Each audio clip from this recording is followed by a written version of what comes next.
C'est devenu un rendez-vous incontournable. Depuis 1995, le cinéma russe s'invite à Honfleur, un festival qui attire chaque année près de 10 000 spectateurs.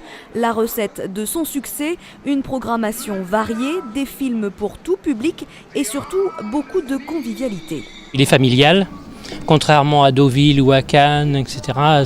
C'est très intime et je trouve que c'est très sympathique. L'essence même de ce festival, c'est de permettre au grand public de découvrir des œuvres de cinéastes russes peu diffusées dans l'Hexagone.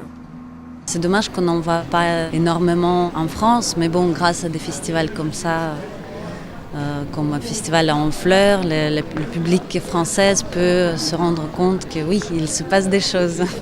Et on fait des films, et des beaux films. 7 longs métrages sont en compétition, parmi eux ce premier film très remarqué, La Soif, qui raconte l'histoire d'un jeune soldat au visage défiguré, victime de la guerre en Tchétchénie. Pour préparer ce rôle, j'ai porté un masque et je suis sorti dans les rues et dans le métro pour voir le regard des gens.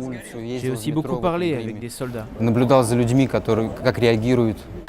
Guerre, mafia, détresse sociale, des sujets qui inspirent une nouvelle génération de réalisateurs et d'acteurs.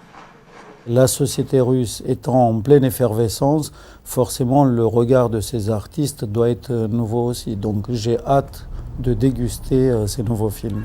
Et le public aussi va pouvoir se régaler jusqu'à dimanche.